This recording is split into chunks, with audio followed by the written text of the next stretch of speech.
Hello दोस्तों, स्वागत है आप सभी का एक और न्यू वीडियो में। दोस्तों आज के इस वीडियो में हम बात करेंगे प्रश्नावली 6.2 के बारे में। वैसे भी आप लोग अगर कल का एग्जाम्पल देखे होंगे तो प्रश्नावली 6.2 को कर सकते हैं। ठीक है, आइए देखते हैं। इसमें ज़्यादा नहीं, मान के चलिए 5 प्रश्न है, पाँचों के पाँचों बहुत ही आसान है। चलिए आइए देखते हैं। पहला प्रश्न देखिए, पहला प्रश्न जो है एकदम, अगर पर में देखे होंगे आप, यानी कि कल नहीं परसों का लेक्चर, तो उसमें आप तुरंत बता सकते हैं। जैसे देखिए, इसमें कह रहा है कि चित्र में ए बी, देखिए एक रेखा है ए बी, फिर उसके बाद है C D, A B C D, फिर उसके बाद एक रेखा और है ई एफ। ये तीनों आपस में पैरेलल है। तो सिंपल साधा दिया है कि A B parallel to C D, फिर उसके बाद ये C D parallel to E F. तो अगर ये दोनों पैरेलल हो तो आप तुरंत कह सकते हैं कि A B parallel to E F. हमने एक ऐसा भी एग्जाम्पल आपको बताया था, वैसे ये चीज नहीं दिया है, लेकिन ऐसा हम बोल सकते हैं, तुरंत हो जाएगा। ठीक, फिर कह रहा है कि एक तिर्यक रेखा गुजार दी है। अब यहाँ पर है x, ये है y, ये है z। तो कह रहा है कि सिंपल सीधा x y z की वैल्यू ज्ञात कीजिए। अब आप कहेंगे कोई कोण ही नहीं है, y ratio z equal to 3:7। ये चीज हमें गिवन डेट है प्रश्न में। ठीक, अब देखिए ये प्रश्न आपका हो गया पूरा। अब प्रश्न क्या है कि A B parallel to C D parallel to E F. ठीक, उसके बाद हम अगला निष्कर्ष खुद से निकाल सकते हैं। फिर उसके बाद दे रहा है कि y ratio z equal to 3:7। तो फिर कह रहा है कि x y z की वैल्यू ज्ञात कीजिए। अब देखिए आपको दिमाग लगाना है। जैसे आप कहेंगे ऐसा है, अगर y z का रेशियो दिया है तो हमें y z में कहीं से कहीं रिलेशन निकालना पड़ेगा। ओके, तो y z का रिलेशन आपको कुछ दिख रहा है? आप कहेंगे बिल्कुल। अगर C D parallel to E F तो हम ये बोल सकते हैं कि ये कोण कितना होगा? आप कहेंगे y। क्यों? शीर्ष अभिमुख कोण से y है तो y भी होगा। ठीक, अब आप तुरंत बोलेंगे कि चूंकि C D parallel to E F, अगर ये चीज है तो हम डायरेक्टली बोल सकते हैं कि y और प्लस z इक्वल टू 180 होगा कि नहीं। क्यों? क्योंकि ये देखिए, इसको हम बता दें एक बार बढ़िया से लिख करके आपको कि एक ही तरफ के बने कोण है, यानी हम इसको लिखते हैं तिर्यक रेखा के एक ही ओर के अंतः कोण। इसको मैं अंतः कोण केवल लिखा था पिछले लेक्चर में भी, तो आप लोग इसको समझ जाइएगा। कौन सा अंतः कोण? तिर्यक रेखा के एक ही ओर के अंतः कोण। ठीक, तो अगर अंतः कोण ये इतना आपको पता है तो आप कहेंगे अब करना क्या है, वाई जेड हम निकाल लेते हैं। आप कहेंगे देखिए, मैं इसको दो मेथड से बताऊंगा, समझिएगा ध्यान से। जैसे एक तो आइडिया आपके पास ये है कि y में भी कुछ का मल्टीप्लाई कर दीजिए, z में भी कुछ मैं बोल रहा हूँ, कुछ के जगह पर आप x ले लीजिए। अब x वहां पर दिया है तो a ले लीजिए। तो अगर a का मल्टीप्लाई y में करेंगे तो यहाँ से हो जाएगा देखिए 3a और ये हो जाएगा 7a। ओके, अलग अलग कोण हो गया। तो अब दोनों को ऐड करेंगे, पहला मेथड, दोनों को ऐड करेंगे 180, a का मान आ जाएगा आपका 18। अरे भाई 7 3 10, 0 0 कट गया तो a का मान आ गया 18। खैर एक बार हम लिख देते हैं। देखिए 10a इक्वल टू आ जाएगा 180, a का मान आ गया 18। तो आप तुरंत कहेंगे कि y का मान आ जाएगा 18 3 54 और इसका मान हो जाएगा 126। ओके, ये चीज हो गया। अब दूसरा मेथड आपके पास क्या है? दूसरे मेथड निकालने के लिए आपको एक सिंपल सीधा साधा आइडिया अपनाना पड़ेगा। क्या चीज? जैसे देखिए, दूसरे में आप तुरंत लिखेंगे x का कोण चाहिए, तो x का कोण इक्वल टू कोण x इक्वल टू क्या लिखेंगे डायरेक्टली? नहीं y है ना, y का कोण, y का कितना पोर्शन है? आप कहेंगे y का 3 है। पूरा पोर्शन कितना है? आप कहेंगे 10 है। इनटू कितना? 180। तो ये से यहाँ कट गया, y का मान आ गया 54। इसी प्रकार से z का आप लोग कर लेंगे तो यहाँ से आ जाएगा 126। अब आप लोगों को, हमें लगता है कि ये इससे बेहतर समझाने की आवश्यकता नहीं है, इतने में आप समझ जाएंगे। वैसे भी अगर एग्जाम्पल आप किए होंगे तो उसको कर सकते हैं। अब देखिए ये चीज हो गया। उसके बाद अगर y का हो गया, z का हो गया, तो हमको x का निकालना है। तो x का बहुत आसान है। आप कहेंगे कैसे? थोड़ा दिमाग लगाइए।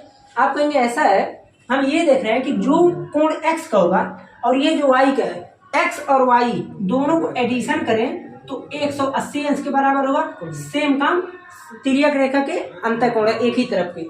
तो यहाँ से हो जाएगा, देखिए x का मान नहीं पता है, y का मान है 54, तो हो जाएगा देखिए 54 प्लस x इक्वल टू 180। तो x का मान आ जाएगा 180 माइनस 54। अब 180 में से 54 घटाएंगे तो कितना बचेगा, 10 में से 4 गया 6, उसके बाद 7 में से 5 गया 2, 126 डिग्री। आया समझ में। तो देखिए यहाँ से आप इस प्रकार से पूरे प्रश्न को कर सकते हैं, चाहे जैसा भी प्रश्न आ जाए। ठीक है, तो अब हम चलते हैं दूसरे प्रश्न पर। जैसे देखिए, चलिए देखिए दूसरा प्रश्न, अगर आप लोग थोड़ा सा दिमाग लगाएंगे तो कर, इसको मिटाते हैं, थोड़ा सा दिमाग लगाएंगे तो कर ले जाएंगे। देखिए जैसे कि दूसरा प्रश्न है आप लोगों का, दूसरा प्रश्न बोल रहा है कि सिंपल काम है। देखिए एकदम बहुत ही आसान है, एक लाइन है, 2 लाइन है, A B C D, okay, ये 2 लाइन है। उसके बाद कह रहा है कि ये हमने एक परपेंडिकुलर रेखा खींच दी है एफ ई। अब परपेंडिकुलर खींचा तो जाहिर सी बात है ये 90 बनेगा, ऊपर नीचे हर जगह 90। फिर कह रहा है कि यहाँ पर हमने इसको ऐसे मिला दिया, बोल दिया जी, ओके ठीक है। फिर उसके बाद सिंपल सीधा साधा बोल रहा है कि देखिए जीईडी 126 डिग्री, ओके। अब उसके बाद आपसे 3 कोण पूछ रहा है, एंगल एजीई, फिर दूसरा पूछ रहा है एंगल जीईएफ, तीसरा पूछ रहा है एंगल एफजीई, ओके।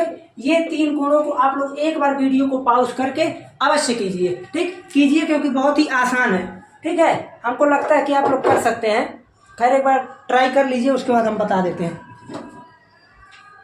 ठीक। हमें आशा है आप लोग कर लिए होंगे। अब देखिए करना क्या है, अब अगर हम चाहें तो हमको पेंसिल पेन कुछ नहीं उठाने की आवश्यकता है, आप भी तुरंत समझ जाएंगे और कर भी देंगे। जैसे देखिए सुनिए, जीईडी दिया है 126, ये पूरा कोण 126, ठीक है।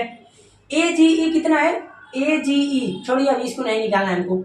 जीईएफ कितना आएगा, हाँ एक चीज और सुनिए, एजीई, आप कहेंगे एजीई अगर निकालना है तो हमको कुछ दिख रहा है, दिखा, आप कहेंगे क्या चीज, एकांतर अंत कोण से लिख देंगे एंगल एजीई बराबर angle GED equal to 126 degree. क्यों, एकांतर अंतर कोण से, भाई ये दोनों समांतर है, तो यहां से आ गया एकांतर अंत कोण। आया समझ में, देख रहे हैं ना कैसे हो गया, तुरंत बहुत आसानी से। अब आता है जीईएफ, भैया ये भी कोई बताने वाली प्रश्न है। अगर ये 90 है तो इसमें घटाएंगे तो ये आ जाएगा 36, ओके भाई। ये पूरा कोण 126 है, ये अकेले 90 है, तो जाहिर सी बात है ये 36 होगा। फिर उसके बाद कह रहा है कि एफजीई, अब उसके बाद तो आप लोग कर ही सकते हैं, एफजीई निकालना है।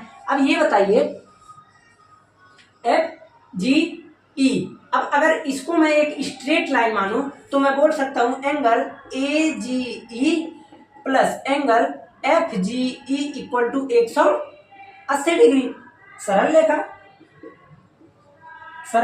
रेखा। आया समझ में। तो अगर ये चीज है तो आप कहेंगे ये कोण तो 126 है, हम पहले निकाल चुके हैं, तो ये जीई 126 है, तो 126 प्लस एफजीई बराबर 180, एफजीई इक्वल टू 180 माइनस 126। अब जो आ रहा है घटाकर आप लोग लिख लीजिए, ठीक। अब देखिए कितना आसान था। वैसे भी अगर देखा जाए तो वहां से हम कह सकते हैं 54 आएगा। ये तो खैर दूसरे में के क्वेश्चन है, लेकिन देख रहे हैं ना कितना आसान है। अगर आप लोग कल का परसों का लेक्चर देखे होंगे तो बहुत ही आसानी से कर सकते हैं, और अगर नहीं देखे होंगे तो फिर भैया आप ही लोग जानेंगे, ठीक। मिटाते हैं। अब देखिए, अब हम बात करते हैं तीसरे सवाल की। वैसे एनसीईआरटी में बहुत ही आसान प्रश्न है, लेकिन आप लोगों के लिए कठिन लग सकता है, ठीक। देखिए अब हम बात करते हैं तीसरा। देखिए प्रश्न कुछ इस प्रकार से, ऐसे यहाँ पर ये चीज, फिर ये बोल रहा है कि ऐसा है, ये है भैया P Q R S T, okay. फिर कह रहा है कि ये है 110 डिग्री, ये बोल रहा है 130 डिग्री, तो कह रहा है कि ये ही कोण निकालिए क्यू आर एस। अब देखिए एक संकेत दे दिया है कि बिंदु आर से होकर एस टी के समांतर एक रेखा खींचेंगे, और देखिए पहले से ही दिया है कि P Q parallel to S T. अब मैं आपसे पूछ रहा हूँ, आप खुद बताइएगा। देखिए अगर मान लीजिए ये कोण निकालना है और अगर हम इसके पैरेलल कोई रेखा ना खींचे तो हम निकाल ही नहीं सकते हैं, ठीक है। इसीलिए आप लोगों को संकेत दे दिया कि इसके पैरेलल एक रेखा एस टी के पैरेलल हमें रेखा खींचनी पड़ेगी। और अगर हम एस टी के पैरेलल खींचते हैं तो जाहिर सी बात है कि ये पी क्यू और एस टी दोनों के पैरेलल हो जाएगा, तो हम यहाँ से ये बोल देंगे कि ये पैरेलल है। ठीक है, तो अब क्या करना है, अब आप थोड़ा सा अगर दिमाग लगाएं तो आप कहेंगे ऐसा है, एकांतर अंतःकोण से अगर हम देखें तो हो गया।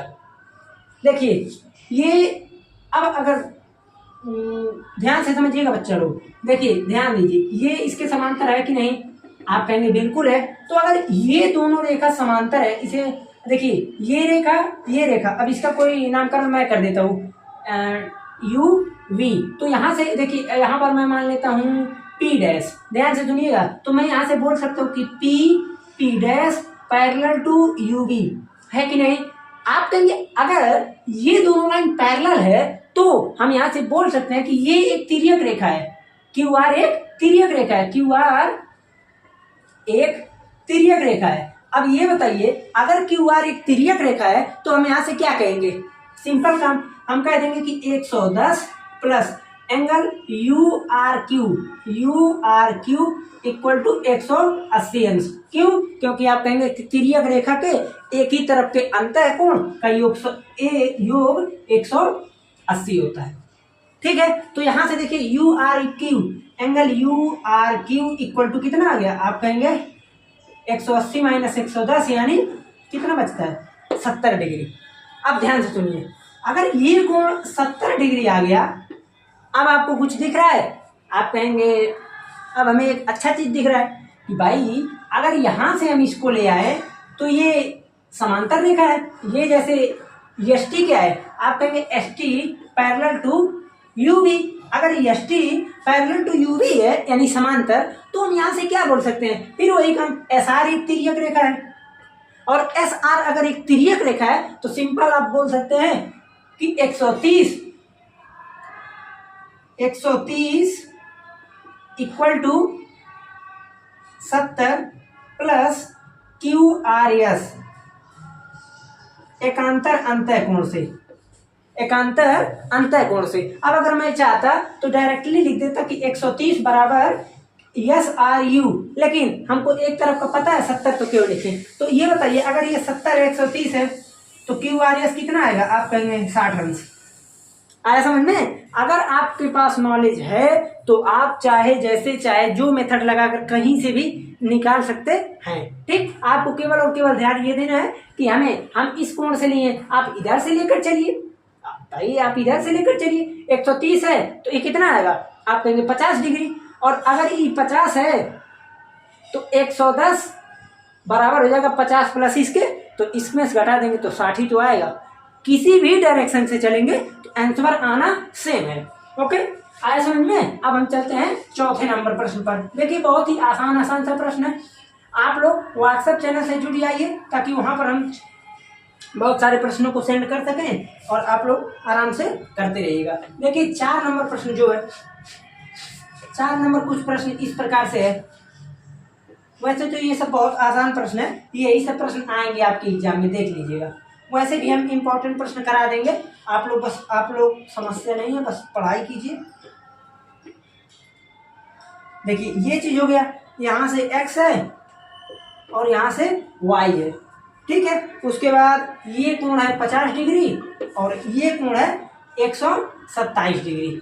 अब देखिए ये चीज है, x और y हमें पूछ रहा है। अब अगर हम चाहें तो बिना पेंसिल उठाए, बिना पेन उठाए आप लोग भी कर सकते हैं, ठीक। और देखिए एक चीज मैं आपको और बता दूं, मेरे मन में अभी आ गया कि लिखेंगे कैसे। जैसे मैं लिख रहा हूं आप लोग वैसे शांति मार के लिख दीजिएगा, ओके। कोई एग्जामिनर नहीं काट सकता है, ठीक। बस हाँ, जैसे जहां पर ये सब हम लिखे ये सब लिखते रहेगा। आप डायरेक्टली ये कहें इसको हटा दे, ये लिख दे इसको हटा दी, तो गलत हो सकता है, ठीक है, क्योंकि एग्जामिनर कंफ्यूज हो जाएगा। अब जैसे ये चीज है, हमें x चाहिए, y चाहिए और बस कुछ नहीं चाहिए, तो आपके मन में एक चीज आता होगा, आप सीधे लिखेंगे कि angle APQ equal to angle PQC equal to 50 degree equal to x एकांतर अंतःकोण। एकांतर अंतःकोण से आप बोल देंगे कि x बराबर 50 डिग्री। आया समझ में? हमें लगता है कि इससे आसान अब क्या ही हो सकता है भाई, ये दोनों समांतर रेखा है।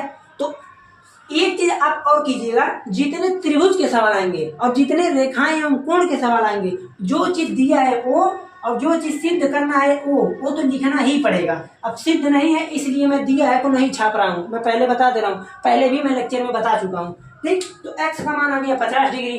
अब एक परमेय होता है, एक परमेय होता है, परमेय ये कहता है कि, परमेय को ध्यान से सुनिएगा, परमेय ये बोलता है कि यदि किसी त्रिभुज की एक भुजा को बढ़ा दिया जाए, यदि किसी त्रिभुज की एक भुजा को बढ़ा दिया जाए, यदि किसी त्रिभुज की एक भुजा को, जैसे मान लीजिए देखिए यदि कोई त्रिभुज है, ठीक, एक भुजा को बढ़ा दिया जाए, यदि किसी त्रिभुज को एक भुजा को बढ़ा दिया जाए तो उनके, अब देखिए यहाँ पर ये कोण हुआ, आप कहेंगे ठीक है ये बाह्य कोण बना, तो उनके जस्ट सामने अंतर कोणों का, ये दोनों कोणों का एडिशन इसके बराबर होता है। ठीक, फिर से समझिए, जैसे मान लीजिए ये चीज है, इस चीज को हमने इधर बढ़ा दिया तो हम कहेंगे ऐसा है, यहाँ पर जो कोण बनेगा इस कोण को छोड़िए, जो आमने सामने का कोण बच रहा है उन दोनों के एडिशन के बराबर होता है।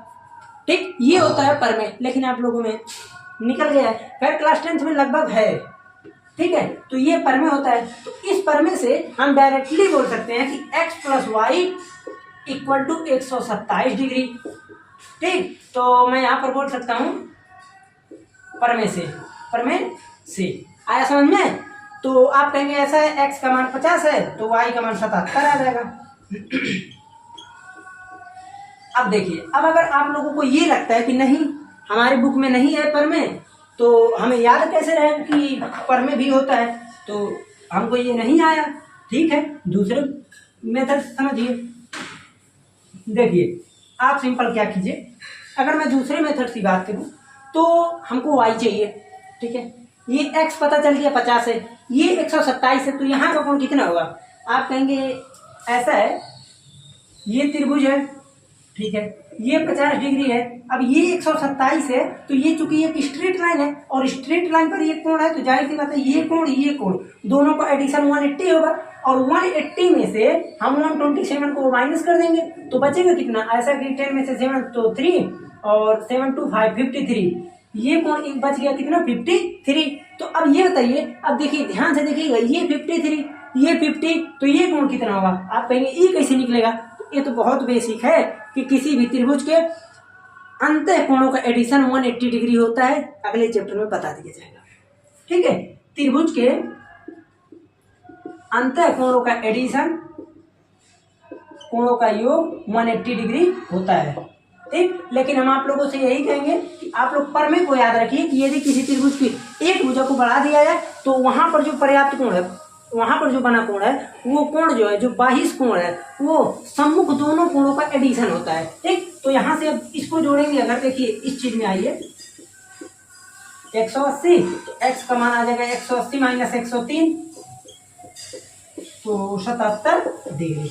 आया समझ में? देख रहे हैं ना कितना आसान है। तो इस प्रकार से निकालिए, चाहे इधर से निकालिए, दोनों का मतलब सेम है, आंसर सेम आना है। ठीक, अब देखिए एक क्वेश्चन और बचा है, कितना ड्यूरेशन होगा? चलिए एक क्वेश्चन और है, अगर कहें तो बता दिया जाए, नहीं तो फिर आप लोग उसको कर लीजिए होमवर्क के रूप में। लेकिन आप कहेंगे हम कैसे कर पाएंगे, हमको आता ही नहीं है। तो देखिए, चलिए 6 नंबर प्रश्न सुनिए, ध्यान से सुनिएगा। प्रश्न बोल रहा है कि 2 दर्पण हैं। अब मैं नामकरण बुक से करूंगा, इसलिए मैं नामकरण नहीं करूंगा। ठीक, कोई सा भी 2 दर्पण हैं, ठीक है, मिरर, आईना, शीशा, जैसे बोल लीजिए गाँव के है तो शीशा जानते होंगे, और दर्पण तो बहुत कम में लोग जानते होंगे। ठीक है, आईना कुछ लोग बोलते हैं, और चलिए छोड़िए। जैसे मान लीजिए इसमें ये है कि कोई एक रेखा, अब जैसे ये क्या चीज है?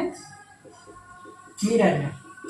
ओके, अब अगर ये मिरर है बच्चा लोग, तो यहाँ से आप ये कहेंगे कि अगर कोई रेखा इधर गई तो ये यहाँ से रिफ्लेक्ट हुई, ये यहाँ से रिफ्लेक्ट हुई तो ये यहाँ गई। ठीक है, तो ये सिंपल यही बोल रहा है कि ये दोनों आइन है, इसे आप प्रूव कीजिए कि ये समांतर है।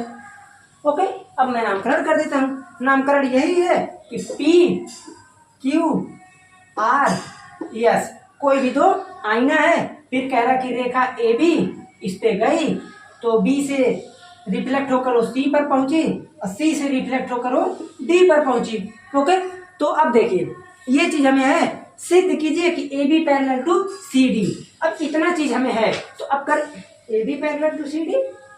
अच्छा हाँ, हमको ये प्रूव करना है ना, और ये तो डिपेंडेंट है, तो आप लिखेंगे क्या, देखिए दिया है, दिया है, मैं क्या लिखेंगे कि P Q parallel to R S, P Q parallel to R S. आया समझ में? सिद्ध करना है,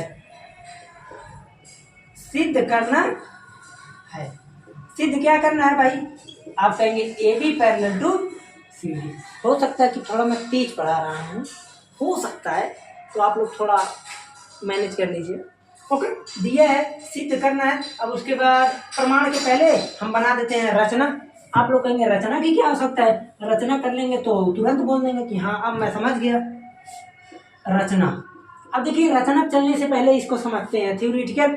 अब हमें ये लगता है कि अगर कोई क्वेश्चन बताना हो तो मैथमेटिक्स का क्वेश्चन कोई बताकर चल देगा, मैथमेटिक्स का क्वेश्चन कोई आएगा बताओ तो चल, लेकिन आप लोगों को थोड़ा उसके अंदर की गहराई को समझना चाहिए। जैसे देखिए, अगर ये बताइए हमको ये सिद्ध करना है कि ये दोनों क्या है, पैरेलल है।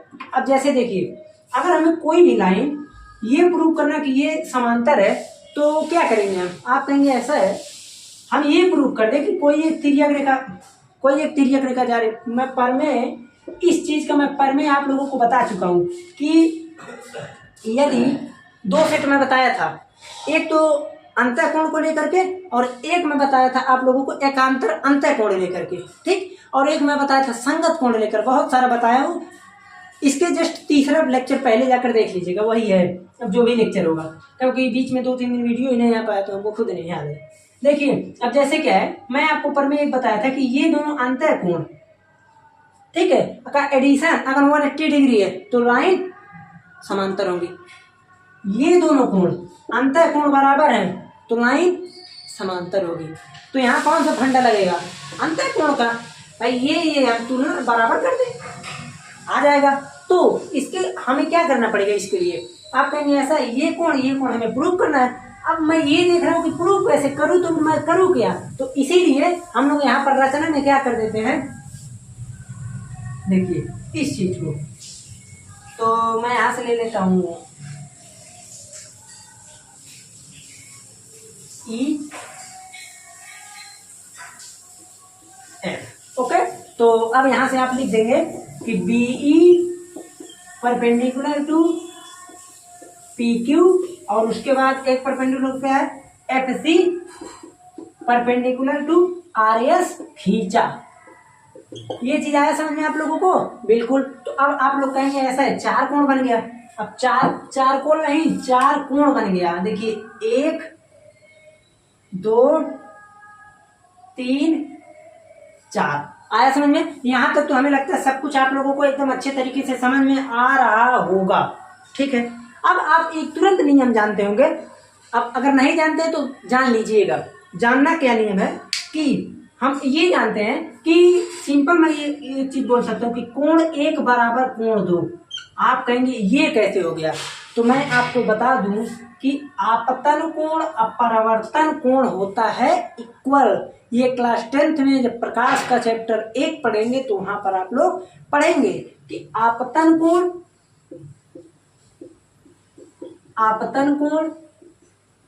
कोणा नहीं कोण इक्वल टू परावर्तन कोण। ओके, तो कोण 1 बराबर कोण 2। अब देखिए ये होता है आपतन कोण, ये होता है परावर्तन। जैसे ये देखिए, ये है आपतन किरण, ये है परावर्तन किरण, और ये जो बीच में है इसे बोलते हैं अभिलंब, और ये जो जिस पॉइंट पर गिरा इसे बोलते हैं आपतन बिंदु। फिजिक्स का आप लोगों का एक लेक्चर हो गया, इतना है पहला लेक्चर। फिर उसके बाद क्या है कि देखिए आपतन किरण और अभिलंब के बीच में बना कोण को बोलते हैं आपतन कोण, और इधर के जो इधर है 2 तो इसे बोलते हैं परावर्तन कोण। तो कोण 1 बराबर कोण 2 क्यों हुआ? क्योंकि ये आपतन कोण और परावर्तन कोण आपस में होते हैं बराबर। आया समझ में? फिर आप ये कहेंगे कि यहाँ से रिफ्लेक्ट जो भी हुई तो फिर तो सेम कंडीशन यही बनेगा। आप कहेंगे बिल्कुल बनेगा। तो यहाँ से अब देखिए, एक चीज बनाने से पहले मैं आपको एक चीज बता दूं कि ये दोनों तो हम जानते हैं ये पैरेलल है। अगर ये दोनों हम जानते हैं पैरेलल है, ध्यान से देखिएगा, आप कहेंगे ऐसा है जब दो ये लाइन देखिए बीई लाइन और एफसी लाइन अगर दोनों पैरेलल है तो हम क्या कहेंगे कि 2 नंबर और 3 नंबर एकांतर अंतःकोण से बराबर होगा कि नहीं। आप लोग ध्यान से सोचिए, 2 नंबर और 3 नंबर एकांतर अंतःकोण से बराबर होगा। आप कहेंगे बिल्कुल होगा। तो एकांतर अंतःकोण से हम ये बोलेंगे कि कोण 2 बराबर कोण 3 एकांतर अंतःकोण, एकांतर अंतःकोण से कोण 2 इक्वल टू है कोण 3 के। ठीक आया समझ में। फिर आप एक चीज जानते होंगे, आप कहेंगे क्या चीज, ये चीज जो आप खत लिखे हैं, लिखेंगे आप पुनः आपतन कोण, आपतन इक्वल टू परावर्तन कोण। ओके, अब जैसे ही हम ये नियम लगाएं तो फिर बोलेंगे कि 3 बराबर 4। अब इसे हम 1 मानते हैं, इसे 2 मानते हैं, इसे मान लेते हैं 3। ओके, तो अब आप एक चीज कह सकते हैं, क्या चीज आप कह सकते हैं, देखिए समीकरण नंबर 1 2 3 से कोण 4 इक्वल टू कोण 4 किसके बराबर है, आप कहेंगे 3 के। 3 किसके बराबर है, आप कहेंगे 2 के। 2 किसके बराबर है, आप कहेंगे 1 के। तो कोण 4 बराबर कोण 1। फिर से सुनिए, कोण 4 बराबर कोण 3। कोण 3 किसके बराबर है, कोण 2 के। कोण 2 किसके बराबर है, कोण 1 के। तो आ गया कोण 4 बराबर कोण 1। आया समझ में। तो इसको मैं इक्वेशन मान लेता हूं 4 नंबर। तो अब हो गया मैटर खत्म। तो अब आप कहेंगे ऐसा है, समीकरण 2 दिख रहा है कि नहीं, चलिए बढ़िया है, हाँ दिख रहा है। ठीक, ये चीज हो गया। तो हम यहां से अब क्या बोलेंगे, इस समीकरण 2 प्लस 4 करने पर, तो 2 प्लस 4 करेंगे तो LHS LHS में, RHS RHS में। तो अब देखिए 2 और 4 को तो जोड़ेंगे नहीं, तो इसको मैं सीधा लिख लेता हूँ, एंगल 1 बराबर एंगल 4। तो 1 और 2 कोण 1 प्लस कोण 2 बराबर कोण 3 प्लस कोण 4। ये चीज आ गया। अब आपके मन में एक आइडिया आ सकता है, आइडिया नहीं विचार आएगा कि क्यों हम इसको इधर किए भाई, अगर 1 को 2 को नहीं ऐड करेंगे तो गड़बड़ हो जाएगा ना। अब आप 1 और 2 को लिख सकते हैं कि ABC, angle ABC equal to angle BCD। अब आपको क्या दिख रहा है कि ABC बराबर हो गया BCD के, तो एकांतर अंतःकोण बराबर हो गया। तो अब आप लिखेंगे कि ये एकांतर अंतःकोण का समूह है, एकांतर अंतःकोण प्रदर्शित कर रहा है, एकांतर अंतःकोण है। अब ये चीज अगर है तो आप डायरेक्टली लिख सकते हैं कि इसलिए AB पैरेलल टू CD। आया समझ में। हमें लगता है अगर थोड़ा बहुत टफ था तो यही क्वेश्चन था, नहीं तो था आसान था। ठीक, हमें लगता है कि आप लोगों को अच्छे तरीके से समझ में आ गया होगा। जो भी चीज़ हो, जो भी जैसा भी हो, आप लोग फीडबैक जरूर दीजिएगा। चलते हैं, मिलते हैं फिर अगले लेक्चर में। उससे पहले मैं बता दूं कि आप लोगों का 6 चैप्टर फिनिश हो गया। मैं अगली चैप्टर में आऊँगा पढ़ाने त्रिभुज, जो कि भैया बहुत ही इम्पोर्टेंट है। ये बच्चा लोग देख कर डर जाता है बहुत आसान। ओके, तो कल के लेक्चर में त्रिभुज स्टार्ट होगा। तो आप लोग एकदम अच्छे तरीके से पढ़ाई अपना जारी रखिए। कोशिश मेरा ये है कि अभी मई चल रहा है, ठीक, 19-20 मई के आसपास। तो मेरा कोशिश ये है कि जून पूरा खत्म होते होते आधा किताब खत्म हो गया है, तो जो भी बचा है जून तक एकदम पूरा इसको मैटर खत्म कर देंगे क्लास 9 का। उसके बाद मैं क्लास 11th का और 12th का पढ़ाता रहूँगा। और आपके भाई बहन है, छोटे भाई बहन जो भी हो, तो उनको आप लोग कह दीजिएगा कि पढ़ सकते हैं अगर उनको अच्छा लग रहा है तो। वैसे कोशिश ये करते हैं कि अच्छा ही पढ़ाएं, बट आप लोगों का फीडबैक जो भी हो कमेंट में जरूर बताइए।